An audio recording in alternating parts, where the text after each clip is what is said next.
para garantir que a gente possa fazer proveito da próxima 1h15 aí, ao máximo possível. Então, muito bem-vindos, é um prazer tê-los aqui. Meu nome é Maria Carolina Moreno, eu sou médica, eu brinco que eu fui ginecologista, porque eu não trabalho com isso há muito tempo. Eu fui para o lado negro da força, como eu costumo brincar. Acabei fazendo administração hospitalar e serviços de saúde aqui pela Escola de Administração da FGV. E fui fazer especialização depois na Sociedade Internacional de Qualidade, fui trabalhar com gestão da qualidade e acreditação de serviços de saúde, fui ser mestre em saúde coletiva, trabalhei por 6 anos na ONA, sendo que 2 deles eu fui executiva lá, definindo quais eram os requisitos de qualidade.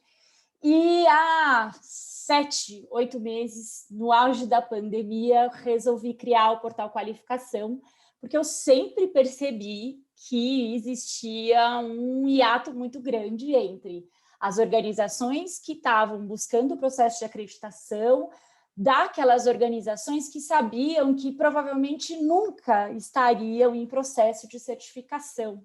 E eu entendo e eu acredito de verdade que todo paciente tem direito ao cuidado seguro e de qualidade. E eu comecei a me incomodar de não poder transmitir para quem mais precisava todo o conhecimento que eu adquiri nos 14 anos.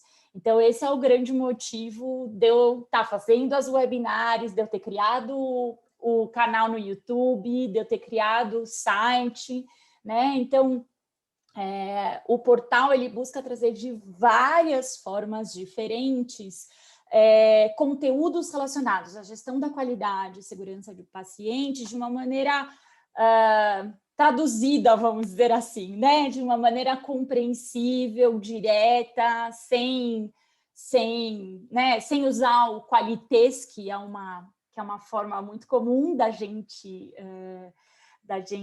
usar, né? E mais ainda é que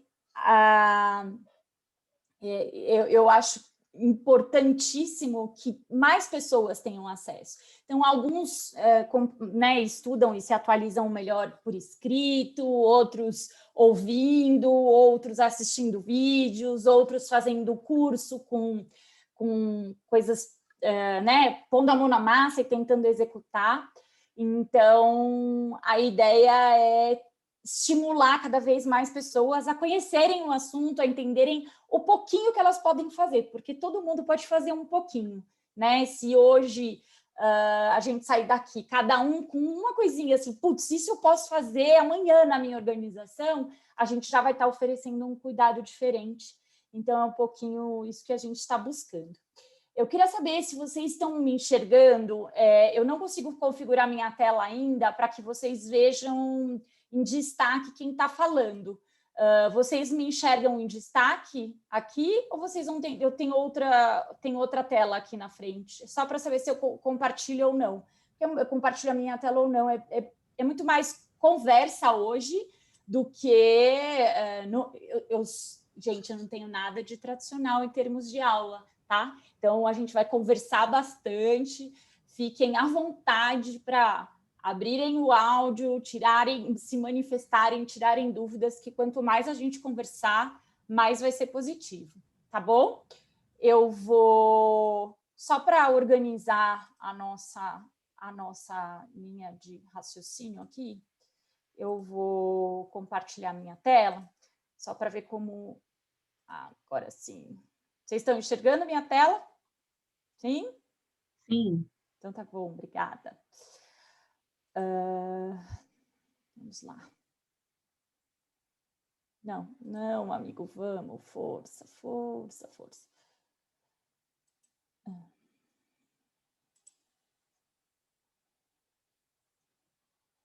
Pronto. Olha só, quem aqui já participou de um planejamento estratégico ou planejamento de práticas de segurança ou planejamento da implantação de um protocolo? Alguém já fez isso? Vamos ver quem se manifestou aqui no chat. Já, Priscila, Fernanda também. Legal. Então, respondam para mim, quem se sentir à vontade para abrir o áudio, tá? Conta para mim o que vocês consideram um bom planejamento. E aí?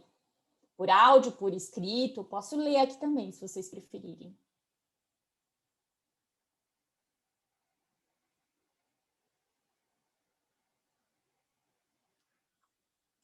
Alguém? Que parta da ponta demanda? Pode ser. É que, às vezes, a gente, como gestor, identifica questões que a ponta nem sempre consegue enxergar, né? Ou a gente tem demandas de outras situações que a gente não consegue transmitir para a ponta. E aí? Quando o resultado é eficaz, quando ele é um... Tá, sim, mas aí qual é o resultado esperado? Um bom planejamento é aquele que define um resultado esperado? A Fernanda está dizendo aqui que para o planejamento estratégico é que ele haja desdobramento para as áreas. Perfeito, Fernanda. E aí o grande desafio nosso é assim, como é que eu vou desdobrar aquela coisa estratégica que muitas vezes é muito distante do dia a dia da organização em ações práticas, né? E aí, o que mais? Não que não seja, tá? Quando você consegue, mas é bem aí que a gente fica estagnado. Antes da execução, mas é como a gente tira aquela lista de ideias, de objetivos, como a gente traduz, né, em ações. Ainda seja ainda seja uma dificuldade. Com certeza é para todo mundo, é para mim, para vocês, para todo mundo. É que aos pouquinhos a gente vai... eu acho que ao longo dos anos eu fui conseguindo identificar questões semelhantes, apesar da enorme variedade de tipos e complexidade de organização de saúde, e tem muito a ver com a forma que o planejamento é feito, né? Acho que a primeira coisa que a gente precisa colocar, perfeito, Gilberto, são aquele planejamento que tem metas execuíveis, e a gente vai chegar lá. A primeira coisa que a gente precisa para ter efetividade nas nossas ações e nas nossas... em tudo, para a gente ter efetividade nas práticas que a gente escolheu implantar, a gente precisa entender que não adianta fazer um planejamento lindo que vai ficar na gaveta 1 ano aguardando para ser revisado, né? O que a gente precisa é entender que a gente precisa pôr como plano algo que a gente consiga fazer dentro da realidade que a gente tem na nossa organização.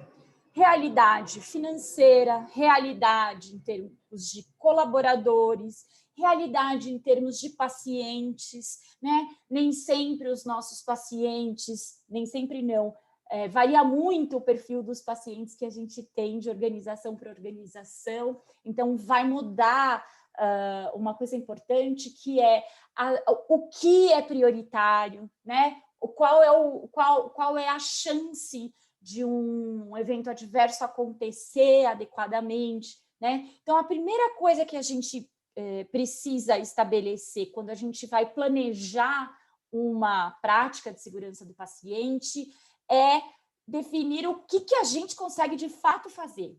Então, não adianta planejar lindamente uma implantação de um protocolo de cirurgia segura, com um time-out registrado em lousa, dentro da sala cirúrgica, então aquelas lousas de vidro, que são super higienizáveis, quando eu não tenho orçamento, eu não tenho autorização da diretoria para começar essa prática, a questão da qualidade não é prioridade ainda de uma maneira global dentro da instituição. Eu posso perfeitamente planejar as práticas de segurança, mas eu preciso, reconhecendo esses fatores que influenciam diretamente, eu consigo fazer um plano que seja execuível, em que os esforços que são dedicados a eles, de fato, vão ser traduzidos em resultado. É a questão da expectativa que a gente tem e da realidade que a gente impõe para aquele plano. O mais frequente é criarem planos maravilhosos e que nunca são implementados, né? Eu não sei, as organizações de vocês têm núcleo de segurança do paciente?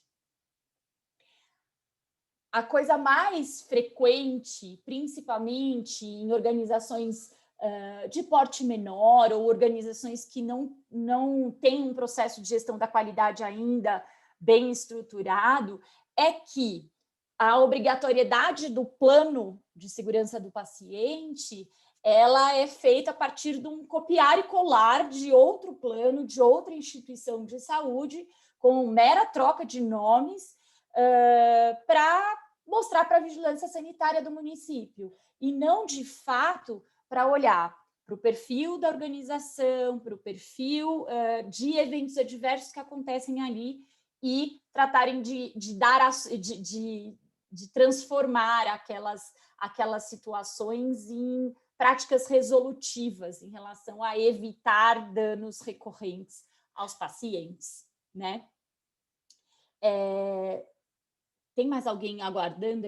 Aqui, acho que não. Bom, maravilha, vamos seguindo. Muito bem, então, acho que, para resumir, um bom plano de práticas de segurança é um plano que é realizável. O Gilberto mandou muito bem, com metas execuíveis, com ações que sejam implantáveis. Eu posso ir em pequenos passos. Provavelmente, quem já viu eu falando em algum outro lugar sobre gestão da qualidade e segurança do paciente, já me ouviu falar isso. É um trabalho de formiguinha, é um dia de cada vez, e a gente carregando, né, algumas coisas nas costas, até mais do que a gente pode carregar, mas aos poucos a gente vai conseguindo construir novas práticas, novos comportamentos que vão gerar um cuidado mais seguro, tá? E aí, vocês me ouviram falar da realidade da organização de saúde. Quem aqui, de vocês que contaram que fizeram, participaram de planejamentos, vocês foram apresentados ao perfil da organização de saúde nesses planejamentos antes de começar a avaliar os cenários internos e externos, aquela análise SWOT linda que a gente costuma fazer, principalmente nos planejamentos estratégicos? Quem pode contar para a gente se teve acesso a esse tipo de informação ou não? Porque o que acaba acontecendo? Quando a gente começa num planejamento, põe todo mundo na sala, né? Fecha todas as agendas, a gente, às vezes, antes da pandemia, a gente saía da organização, ficava fechado num hotel por 2, 3 dias, ou para quem não tinha condições, ficava num lugar separado, focado no plano. Mas a gente já ia direto para a análise do que eram forças e fraquezas, oportunidades e ameaças. Acontece que essa avaliação, sem que a gente consiga estruturar o perfil da organização, ela passa a ser uma análise de percepção, ela é uma análise inferida, Por quê? Porque eu acho que, por exemplo, a fusão entre a Notre Dame Intermédica e a Apvida pode trazer riscos à minha organização de saúde. Eu acho uma oportunidade, entende? Se a gente não tem informação, a gente passa a inferir as coisas. E aí a gente acaba a gente acaba evoluindo nesse raciocínio num planejamento completamente por achismo, né? É lógico que a gente tem as informações do mercado, e eu não estou dizendo que elas não devem ser valorizadas, mas quanto mais para dentro da organização for aquele planejamento, ou quando eu estiver usando esse planejamento das práticas de segurança do paciente para desdobrar as ações estratégicas que foram lá definidas no planejamento estratégico, eu preciso buscar informações reais, porque eu preciso identificar prontamente as fragilidades dos meus processos, dos processos da minha organização, para que as ações que forem definidas possam, de fato, atacar aquelas fragilidades, né? Então, existe um processo de preparação para planejar, que é levantar qual é o perfil dos colaboradores. E aí, o que eu quero dizer com isso? A estratégia de abordagem para as práticas de segurança, principalmente, para a implantação, vão mudar a depender por exemplo, se a minha equipe é de pessoas recém-formadas ou com pouco tempo de experiência na profissão, ou de pessoas que são concursadas, que estão ali há anos, que têm vários vícios da profissão que todos nós adquirimos ao longo do tempo, né? A gente consegue identificar, a gente precisa saber com quem a gente vai lidar em termos de colaborador, porque para eu quebrar os vícios de alguém que trabalha há muito tempo naquela área, eu preciso ter uma abordagem muito diferente do que o cara que é recém-formado, que é novato, que é mais favorável a algumas modificações, né? A gente tem que estudar um pouco o comportamento para poder conseguir estratégias que sejam, né, factíveis. A segunda informação que a gente precisa ter é o perfil do paciente. É claro que eu preciso olhar para o perfil do paciente, qual é a idade, né, quais são as principais faixas etárias, as principais origens. Então, se é o meu pronto-socorro, que é o meu maior fornecedor de pacientes dentro de um hospital, ou se é, sei lá, a operadora de saúde tal, que é a principal fornecedora de pacientes para a minha clínica, né? Eu preciso entender quem traz esses pacientes. Além disso, eu preciso olhar quais são as principais patologias que eu trato. O que acontece? É muito claro isso para a gente quando a gente está falando de uma maternidade. Qual que é a principal patologia? Eu vou ter gestantes em trabalho de parto. Agora, quando eu estou falando para um hospital geral, eu posso ter um hospital geral que tem a predominância de pacientes com afecções do trato respiratório. Posso ter outros hospitais que tenham principalmente pacientes com afecções cardiovasculares. Então, eu preciso ranquear, né, saber quais são as 10 principais causas de atendimentos no meu pronto-socorro, ou os 10 principais diagnósticos feitos durante a internação, se eu tenho pacientes jovens, pacientes mais idosos. Por que isso? Porque o perfil desse paciente vai fazer com que eu priorize práticas de segurança diferentes. Então, eu tenho o perfil do colaborador, que vai me indicar qual estratégia de sensibilização para tentar facilitar a adesão a essas práticas, o perfil do paciente para me auxiliar a escolher quais são as práticas que eu vou priorizar, e tem um terceiro perfil que eu já tomei puxão de orelha, mas eu costumo fazer nas organizações de saúde que eu ajudo, que é o perfil do corpo clínico. Então, o perfil do corpo médico. Por que isso? Existem hospitais onde o corpo clínico é fechado, onde os caras são contratados ou por uma empresa única, ou diretamente pela unidade, alguns são CLT. Esses corpos médicos costumam ter um comportamento diferente do que quando o corpo clínico é aberto. Então, trabalhar o médico para aderir às práticas de segurança num corpo clínico aberto é diferente do que trabalhar um médico com corpo clínico fechado, aonde ele vai naquele hospital 4, 5 vezes por semana, ou pelo menos 12 horas por semana, com bastante frequência, né?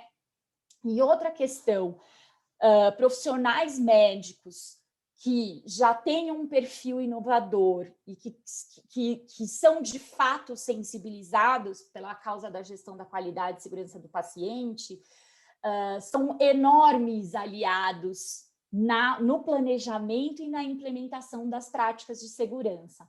Então, conhecer o perfil desse corpo médico e ainda mais identificar dentro desse corpo médico possíveis aliados para essas práticas faz toda a diferença quando a gente vai definir quais são as práticas que a gente vai fazer, no tempo que a gente vai levar para conseguir uma adesão maior.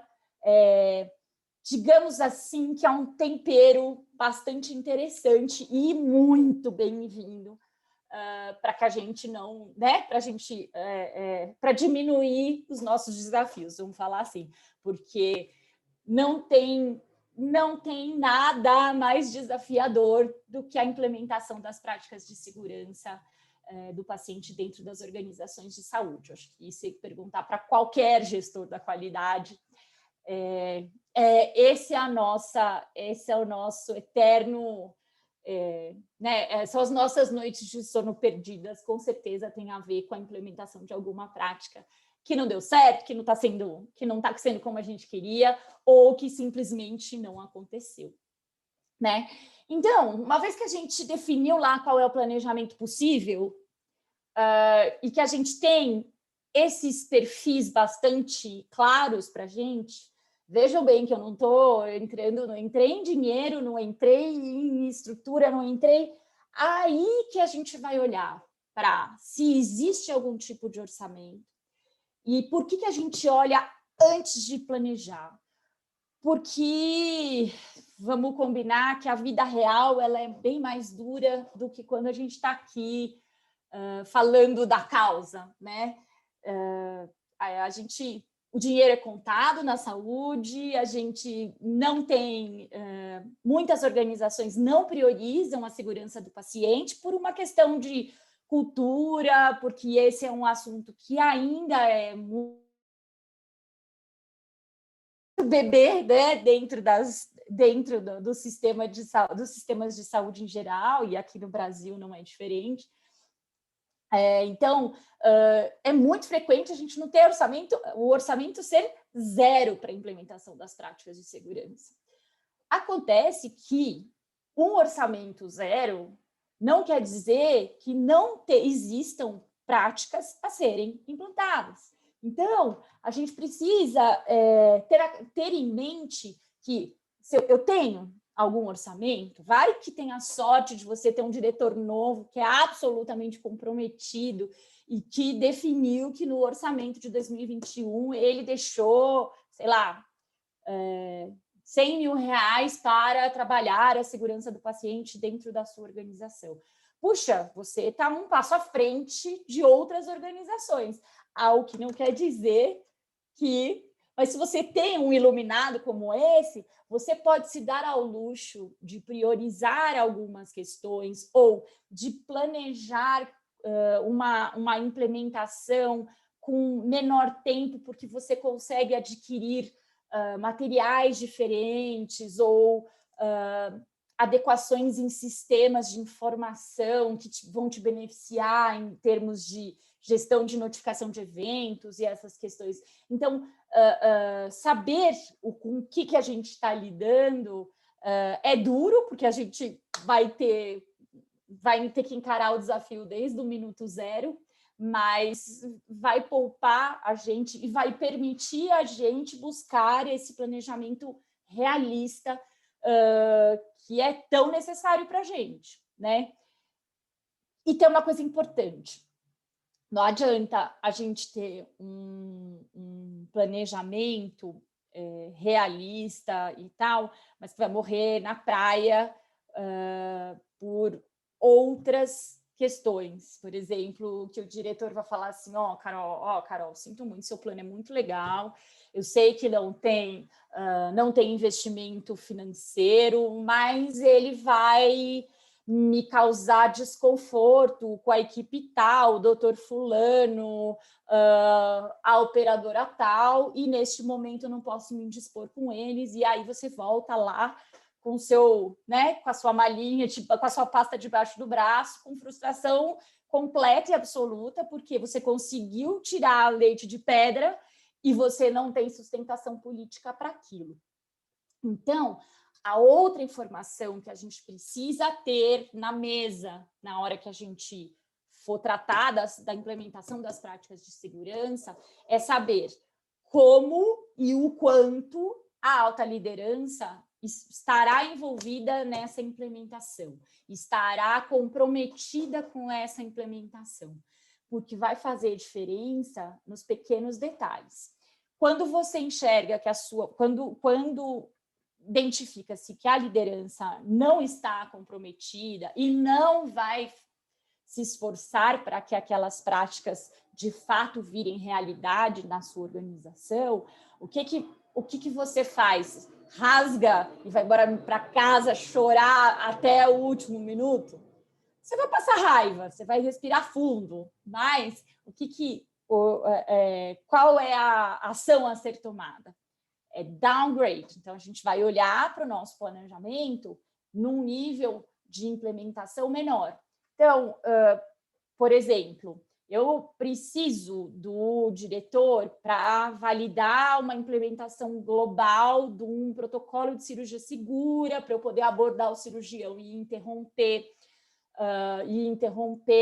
o procedimento cirúrgico por uma questão de risco, né? Se eu não tenho o diretor dando respaldo, dificilmente você consegue cumprir com o protocolo de uma vez.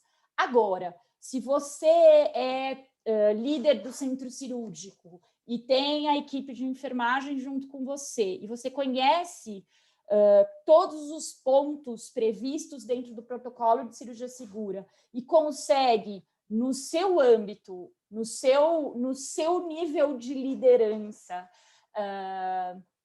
determinar algumas questões, então você não vai ficar esperando, você não precisa ficar esperando o diretor ter compromisso com a implementação do checklist. Não, você pode perfeitamente reunir a sua equipe e planejar dentro daquele âmbito da sua equipe quais são as práticas de segurança que você vai adotar.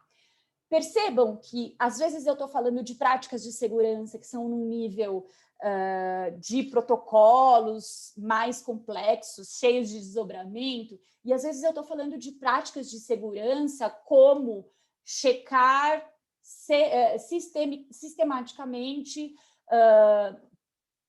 identificação de anatomopatológico, identificação de próteses e insumos necessários para a realização da cirurgia antes do paciente ser trazido para a sala, antes da indução anestésica, né? A conferência do paciente, da lateralidade pela equipe de enfermagem, antes da colocação na sala. Então, algumas pequenas práticas que não são o ideal, mas que são passos que podem tornar mais seguro aquele processo de trabalho do dia a dia. Então, não tem justificativa para a gente ficar parado, né? E assim, quando a gente está falando de planejamento das práticas de segurança, muitas vezes as pessoas me perguntam, como é que a gente faz? A gente faz um planejamento global das práticas ou a gente faz o planejamento meta a meta, protocolo a protocolo? O que você acha melhor? Como é que você acha a abordagem? E eu sempre respondo depende. Por que eu respondo depende? Porque existem partes que se beneficiam de um planejamento único. E existem partes que se beneficiam de planejamentos independentes. Então, como a gente, tendo em mãos perfil do colaborador, perfil do paciente, perfil do médico, conseguindo identificar orçamento disponível. Tem alguém que está conseguindo identificar se existe algum orçamento disponível, qual é o nível de comprometimento da diretoria e, por consequência, qual é o nível de planejamento que você, de fato, vai conseguir elaborar, pensando naquele nosso planejamento factível, né? No planejamento que seja execuível, como bem colocou o professor Gilberto. A gente vai olhar para uma questão para como que a gente vai fazer. Com tudo isso na mão, a gente vai adicionar um tempero para esse planejamento. Só a partir daí a gente vai olhar para os riscos que existem na nossa organização, sejam riscos clínicos, sejam riscos não clínicos, e veja bem, a gente não pode esquecer de riscos não clínicos. Então, aí, falta de oxigênio, fogo no gerador e todas essas outras questões que a gente tem visto aí, infelizmente, no dia a dia das organizações no último ano e meio. A gente tem que olhar para esses riscos e compor esse levantamento desses riscos de uma maneira, pode ser mais complexo, pode ser menos complexo. Se você não sabe identificar os riscos, olhar para a sua organização por uma outra ótica ou por uma outra perspectiva e entender o que pode dar errado aqui, o que tem uma grande chance de dar errado aqui. Então, é essa a pergunta, na verdade, né? O jeito operacional de se identificar quais são os maiores riscos que a gente tem. E você vai olhar para o perfil de eventos adversos que você está tendo, tá? Deixa eu só ver, alguém aqui colocou... a Vanessa está colocando aqui. Nesse exemplo da cirurgia segura, escutei recentemente de um enfermeiro que o empoderamento da enfermagem está justamente nessas responsabilidades da equipe como um todo. A enfermagem pode e deve ter a liberdade e conhecimento para assumir uma responsabilidade dentro do seu setor para a cirurgia segura. Eu concordo, Vanessa, absolutamente com o que você falou.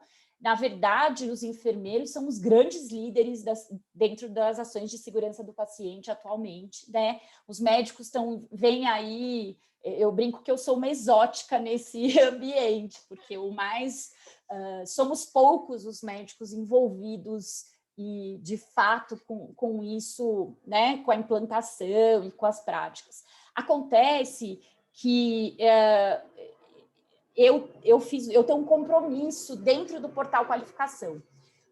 Não adianta eu dizer para vocês que o enfermeiro tem que estar empoderado para poder assumir, né, a liderança, ir lá, suspender a cirurgia. A vida real, ele tem que estar empoderado, perfeito, mas a gente vai conseguir uma equipe de enfermagem empoderada num momento que eu tenho uma alta liderança que valide isso. E a gente ainda precisa trabalhar muito a alta liderança dentro das organizações para que eles promovam esse empoderamento. Só que, ao mesmo tempo, não dá para a gente ficar esperando, né? Eu não vou ficar esperando uma pessoa, o líder entender a importância, a relevância e mais, estar disposto a se indispor com os colegas para essa implementação, porque todos vocês, na vida real, já devem ter passado por isso em algum momento, que o médico chega, estrala e todo mundo baixa a cabeça e a diretoria aceita o que o médico está falando, né? Então, a minha função aqui é trazer para vocês formas viáveis de implantar práticas de segurança. Se não dá para implantar o protocolo como um todo, tá bom, neste momento, dentro de todo esse cenário que a gente desenhou até agora, qual é o nível em que eu posso planejar? E aí eu vou olhar para a minha equipe, para o que eu posso planejar, sem dinheiro, sem validação de ninguém, sem autonomia, e aí pôr em prática. Por quê? Porque eu, como profissional, as chefias não querem se dispor para não perder o cargo, é isso mesmo, Aline. E não é só a chefia médica, a chefia de enfermagem, todo mundo. E o coitado do enfermeiro que sem empoderamento ou sem validação fosse indispor com um médico por conta de um protocolo de cirurgia segura, esse cara é capaz de ser demitido por você estar tirando a autonomia do médico. Eu sou médica e eu posso falar com tranquilidade. Os meus colegas são osso duro de roer nessa questão. E aí, então, eu estou aqui trazendo para vocês como a gente pode planejar de uma maneira factível. Lembra lá do começo, não é um planejamento de implementação que a gente queria, é o planejamento para a implantação das práticas de segurança que é possível naquele momento. Por quê? Porque a única coisa que a gente não pode fazer é ficar parado. Que a gente ficando parado, a gente conhece riscos e chances de evento que são eminentes e a gente não pode ficar parado sem fazer nada, né? Se a gente só consegue implementar com consistência se a gente planejar a implantação. É interessante que hoje de manhã eu estava fazendo um curso sobre gestão de crise, né? E como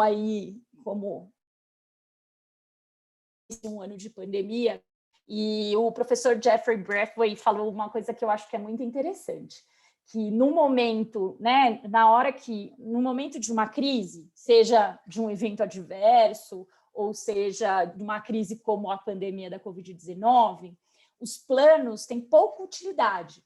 Agora, planejar é imprescindível. Por quê? Porque eu preciso, pelo menos, saber o que eu devo fazer para atingir aquela meta execuível que eu estabeleci. Eu gostei bastante dessa frase, eu vou usar bastante ela.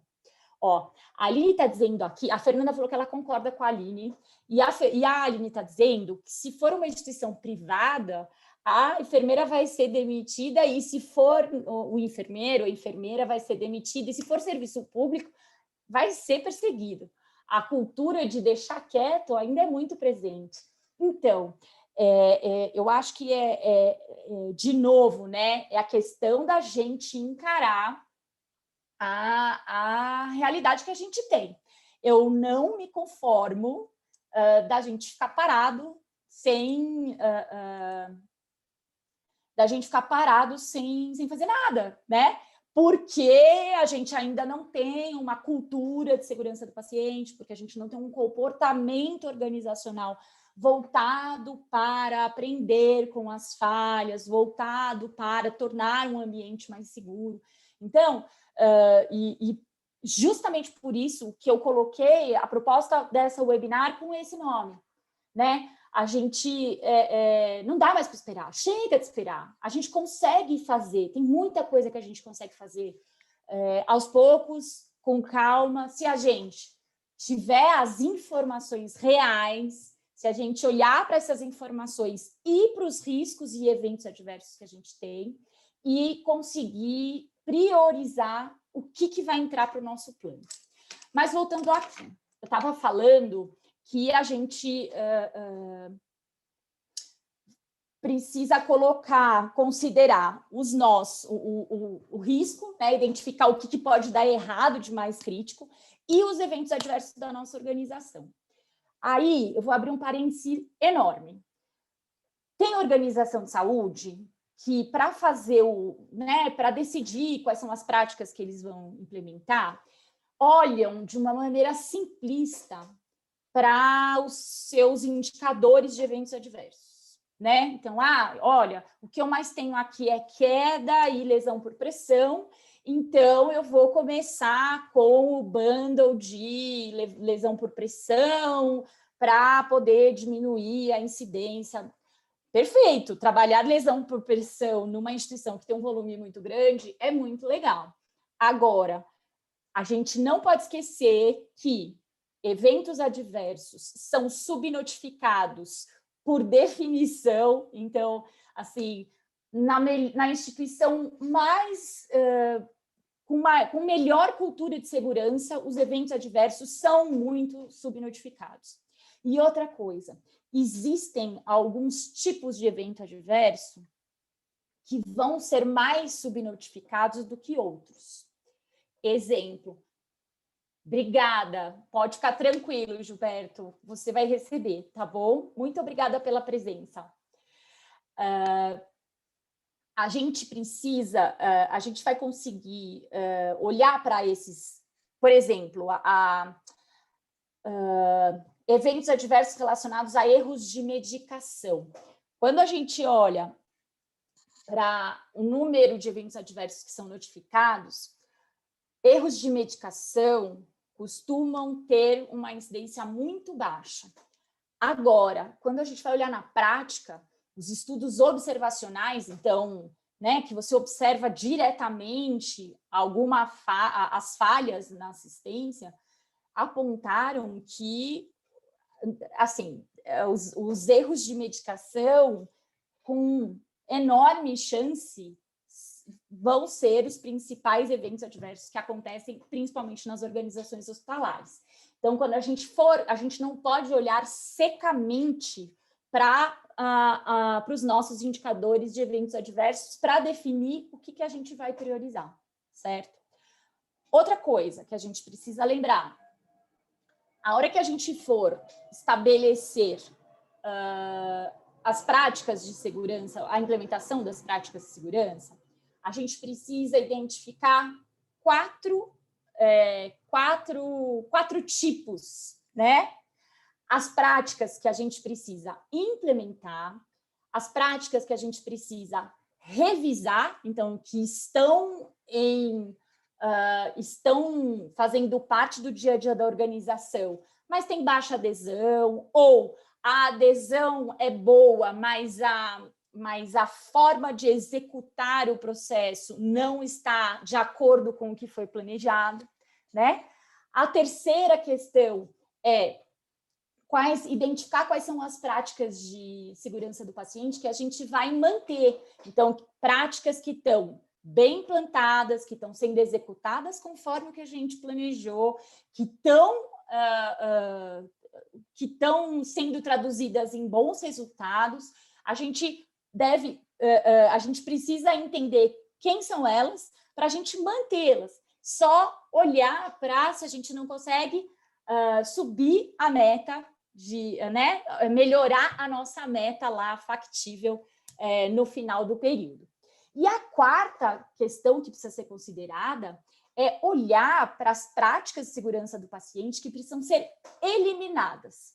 Carol, você está louca? Você pirou? Imagina eliminar uma prática de segurança do paciente?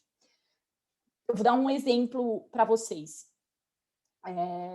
tinha um hospital especializado que definiu por uma questão estratégica.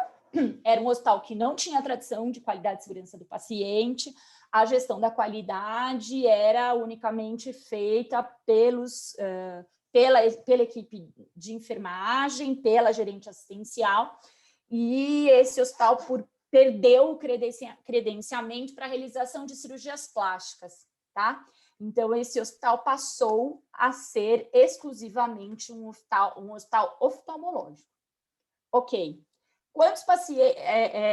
existiam práticas de segurança nesse hospital, por exemplo, como indicador, controle para processo para evitar extubação acidental. Eu não tenho mais paciente intubado, eu não tenho mais paciente que fica na minha organização por mais tempo. Malemar, eu tenho um procedimento de sedação, na enorme maioria das vezes. Será que eu preciso sustentar uma prática de segurança de cuidados para evitar a extubação acidental nessa organização? Claro que, olha, eu estou entendendo que uma prática implementada quer dizer que ela está sendo executada, que os profissionais entendem e cumprem com ela todas as vezes quando necessário, e que são treinados periodicamente naquela prática, tá certo? Então, o que acontece? Quando eu tenho essa situação, essa prática tem que sair. Eu vou ficar com, por exemplo, eu tenho um indicador monitorado de extubações acidentais num hospital que não tem mais intubação. A gente precisa rever sistematicamente as práticas de segurança. Ah, Carol, mas muda muito pouco. Muda muito pouco se o perfil da sua organização mudar pouco. Mas se o perfil da sua organização tem tido mudanças expressivas, pode olhar que você tem práticas que estão gritando a necessidade de implantação e práticas que não precisam mais fazer parte. E mais ainda, existem práticas que, ao longo do tempo, e conforme a organização vai identificando os resultados positivos que elas trazem, elas se tornam parte do dia a dia. Então, por exemplo, a técnica de enfermagem nem pensa mais que ela faz assim, assado para fazer a punção, que ela faz essa tarefa dessa maneira, né? Aquilo já foi introjetado no dia a dia dela. Então, se você faz uma avaliação, um monitoramento daquela prática, e aquela prática ela já está incorporada aos processos de trabalho, você vai se preocupar menos com aquela prática. Então, revisitar, questionar, a gente deve fazer em todas as práticas que a gente tem e sempre. E aí, fazendo uma provocação. Quando a gente tem perna, a gente tem que ir mais além. A gente tem que se perguntar o que a gente pode melhorar, né? Então, é lógico que eu, trazendo para a realidade, vou propor para vocês revisitarem para ver se vai manter, se mexe uma coisinha ou outra. Mas o ideal é que a gente tivesse condições de avaliar, pelo menos uma vez por ano, todos os indicadores de todas as práticas que a gente tem implantado. Tá certo? Muito bom! A gente foi lá, identificou os nossos riscos, os nossos eventos adversos, a gente questionou o que precisa ser melhorado, eliminado, mantido e implantado. Ok, vocês têm perna para implantar todas as práticas que vocês precisam? E aí? Não sei vocês, eu nunca tive, né? Da vontade era de implantar umas 20 práticas, quiçá 20 protocolos diferentes, mas eu acabava conseguindo implantar 1, 2, 3. Eu acho que nunca, é isso aí, Priscila, nunca. A gente, imagina, fica tranquila, Fernanda, depois eu vou mandar o link para vocês acessarem, tá bom? Como é que a gente vai fazer para conseguir trazer para o real, né? Eu fui lá e identifiquei tudo que eu preciso fazer e agora eu preciso voltar para a minha realidade lá, nua, crua. A gente vai olhar para gravidade e a frequência de ocorrência daquela situação. Então, a frequência da lesão por pressão e a gravidade da lesão por pressão e a tendência daquela lesão por pressão de aumento ou de diminuição dentro da sua organização vão definir um ranqueamento dessas práticas que precisam ser implantadas. E aí a gente vai escolher a gente costuma propor a utilização de ferramentas da qualidade, né? Para quê? Para que não fique só por conta, não, olha, é a Priscila que resolveu implantar o protocolo de prevenção à lesão por pressão e não o protocolo de identificação correta do paciente. Daí tem uma troca de laudo gravíssima, não sei o quê, a Priscila que escolheu. Não, existe uma forma de você sistematizar. E você precisa sistematizar de um jeito que fique claro para todo mundo, porque você vai revisitar isso periodicamente, né?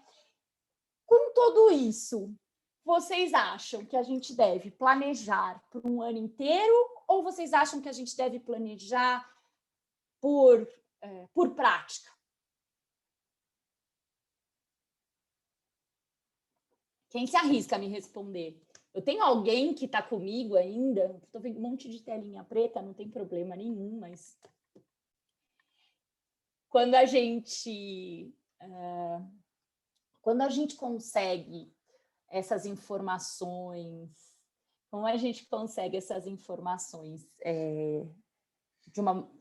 quanto mais consistentes são essas informações que a gente tem, mais a gente tem segurança em planejar por um período maior, né? E a gente consegue concentrar. Existe um passo muito, muito, muito importante para a gente conseguir fazer uma implementação consistente. É verdade, Luiz. Não, gente, tudo bem, não esquenta. A Gi está aqui olhando para mim, assim, brava de ter que abrir a câmera. Não. Vamos lá. Existe uma etapa muito importante na implantação que demanda bastante energia e que cada vez mais tem sido valorizada. Os trabalhos internacionais, os estudos de comportamento têm mostrado que a parte da sensibilização e de trazer o porquê daquela prática está sendo implantada daquela forma naquele momento faz diferença na adesão, na forma como essas práticas são questionadas, como isso é traduzido para o paciente e como os resultados são alcançados. Então, quando a gente consegue fazer um planejamento por um período maior, a gente consegue, no período de sensibilização, preparar o terreno para outras práticas que vão vir a seguir daquela prática. Né? Então, você já começa a colocar, olha, a gente tem problemas nisso, e a gente, esse ano, resolveu atacar esse problema, porque a gente teve tantos pacientes que caíram, porque a gente teve tantos pacientes que tiveram infecção de cirúrgico em cirurgias limpas, então não faz sentido a gente... É por isso que a gente está começando desse jeito. Colocar desta forma para a equipe faz diferença, só que a gente só pode colocar isso se for verdade, porque não adianta lá você gastar o seu latim milhões de vezes com um monte de equipes diferentes e não transformar aquilo em prática, porque você gera uma expectativa, você gera um envolvimento, e você tem que responder. Por quê? Na prática, quem vai cumprir são eles e não a gente. Tá bom? Gente, planejar não é fácil, certo? Quando a gente está pensando em segurança do paciente, infelizmente, a gente não tem tempo hábil para ficar dias, semanas planejando ou fazer aquele planejamento que vai e volta, desdobra e tal. É isso aí, a Priscila está dizendo aqui, é por isso mesmo que eu mencionei a necessidade da ponta estar alinhada. Concordo completamente. E eu concordo que eles têm que participar, tá? Se eu tivesse que escolher, eu ia dizer, vamos pôr a ponta no plano, né? É a figura mais importante, a representante da ponta. Quando a gente está quando a gente está colocando,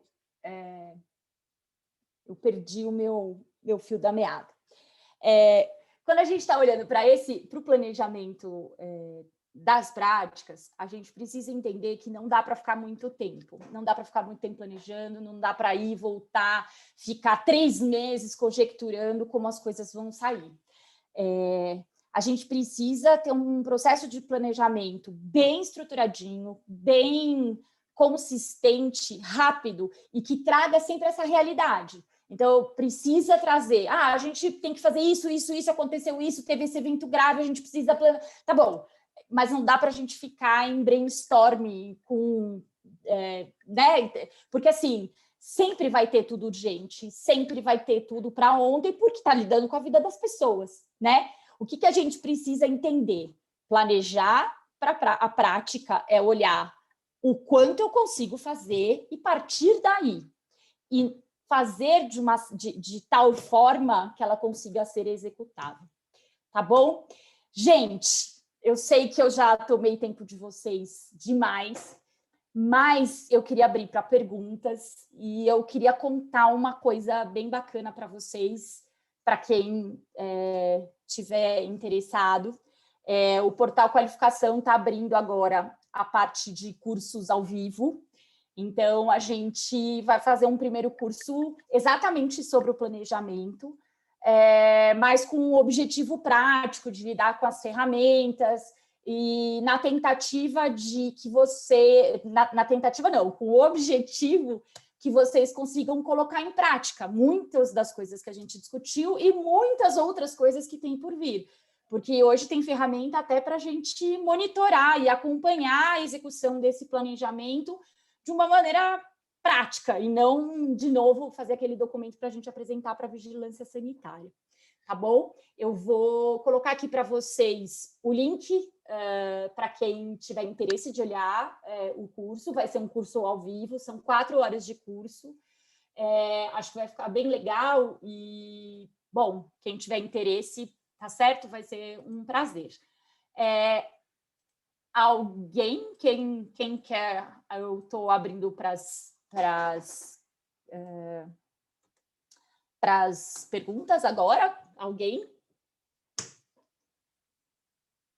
Eu falo muito. Fala, Luiz Fernando. Pode falar. Abre seu vídeo, ou então abre seu áudio. Pode colocar. Muito legal, como sempre. Eu acho que a sua abordagem mostrou um ponto que eu acho que é super, hiper delicado na área de saúde e principalmente na área de hospital. Em qualquer relação, é muito claro quem é cliente e quem é fornecedor. Na área de saúde, isso é uma bagunça. Você não porque sabe... não é claro, né? Não, assim, o cliente do hospital... o cliente em qualquer lugar é daquele de que a gente depende para fazer negócio. No hospital pode ser o plano de saúde, pode ser o médico, pode ser, né? Pode ser, e você não consegue padronizar. Você citou pontos aí que eu achei muito interessantes, melindra A, B e C. Não vamos nos expor. Eu acho que esse é um dos problemas, é esse, né? Então, assim, de quem o hospital, eu estou falando aqui especificamente do hospital, depende para fazer negócio, né? E se é o médico manda, fala, eu não vou fazer esse procedimento, porque comigo é assim, né? Ou se for o plano de saúde, fala, eu não pago esse procedimento dessa forma. Então, esse é só o meu questionamento. Então, vamos lá. Só que a gente... vou voltar de novo aos níveis, tá? Porque quando eu estou falando numa contratualização de uma empresa, então, de uma empresa médica que vai prestar serviços para o hospital, eu posso colocar isso em contrato, tá? Tem efeito? Lógico que tem efeito, acho que a maioria não estava, mas na última webinar que a gente fez, a gente estava discutindo isso. A questão é que eu estou voltada para a gente tem que entender que existe uma mudança de comportamento que precisa existir. E a mudança de comportamento, só com esse incentivo financeiro, ela pode ser um tiro no nosso pé. Por que eu estou falando isso? Vamos pensar que o cérebro humano ele é feito para fazer atividades, ele não gosta de fazer atividades complexas, e ele gosta de fazer o que ele sempre faz. E quando a gente propõe uma mudança grande de comportamento, a primeira reação que a gente tem é ou não fazer, ou adotar atalhos. Então, a gente vai sempre simplificar aquilo para... né? Mas é natural do ser humano. E aí, quando a gente põe lá no contrato, e aí eu já senti isso na pele mais de uma vez, as equipes acharam formas de burlar as práticas de segurança que estavam em contrato para que não fossem punidos financeiramente.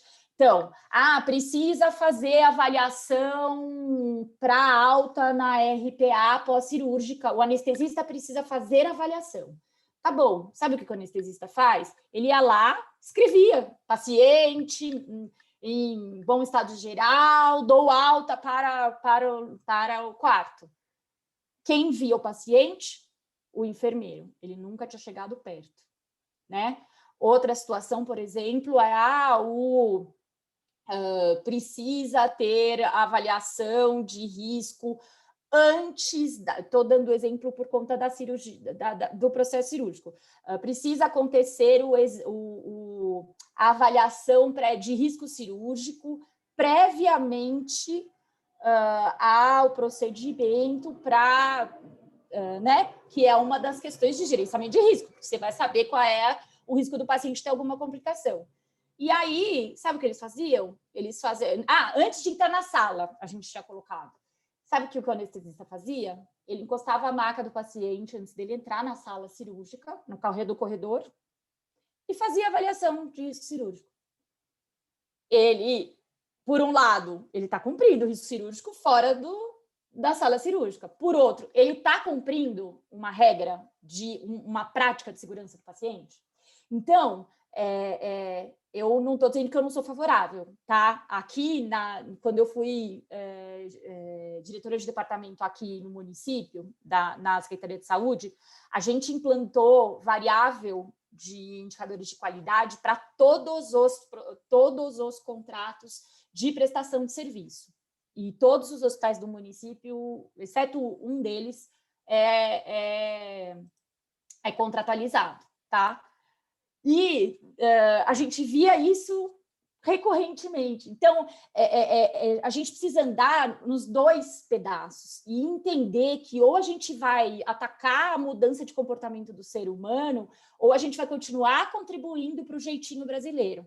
Infelizmente, gestão de mudança no Brasil não é fazer gestão de mudança na Alemanha. Se você sentar com um alemão e dizer para ele, você precisa fazer avaliação de risco cirúrgico fora da sala cirúrgica, esse paciente precisa estar preparado, tem um planejamento para a cirurgia dele a partir daquele risco cirúrgico, o cara não vai ter problema nenhum, ele vai fazer a avaliação de risco desse paciente uma semana antes, medicar, compensar. Parará. Aqui no Brasil, se você der brecha, se você não conseguir mudar o comportamento e dar um significado que para ele faça sentido, você pode incentivar esses ajeitamentos que dão uma falsa sensação de segurança. É uma das maiores críticas que o pessoal tem aos processos de acreditação, porque as organizações dão um jeito dos profissionais cumprirem de uma maneira rápida, porque precisa implementar tudo rapidamente,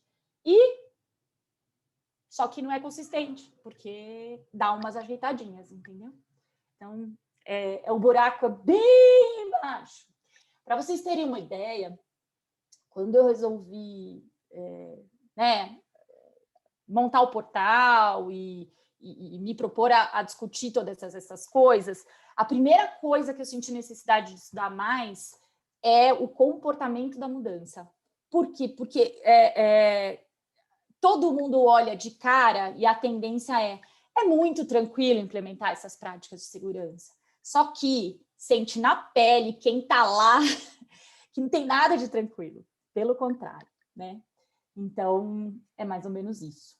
Gente, a gente vai discutir tudo isso no curso. Quem puder, quem tiver disponibilidade, vai ser um curso ao vivo no dia 9 de fevereiro, tá? Às 18 horas. E vai ser um prazer, quem puder estar lá. A ideia é que a gente trabalhe com casos reais e possa trabalhar o processo do planejamento de uma maneira mais palpável, né? De qualquer forma, todo mês a gente vai fazer, todo mês existe uma webinar. O tema da próxima webinar ainda não foi fechado, mas a gente tem algumas opções e toda semana tem vídeo postado no canal do YouTube, tá bom?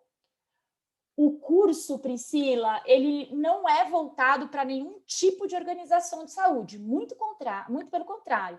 Ele foi estruturado para que você consiga aplicar ele no seu hospital exatamente com as necessidades específicas que você tem, né?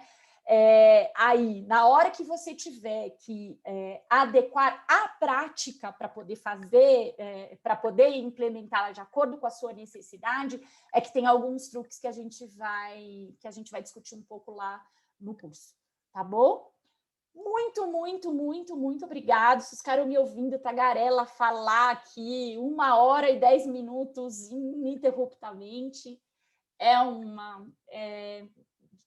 Segurança do paciente, gestão da qualidade é minha paixão, então eu sou capaz de falar e falar e falar, e italiana que sou.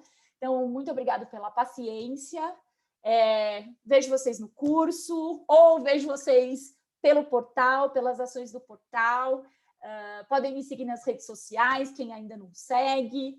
E eu vou estar sempre aqui. Se tiver dúvidas, se precisar falar comigo, pode mandar inbox, pode mandar e-mail, não tem problema nenhum, que eu respondo super tranquilamente, porque eu faço isso de coração. Tá bom? Muito obrigada pela presença mesmo, e eu vejo vocês no próximo webinar e no curso. Tchau, gente!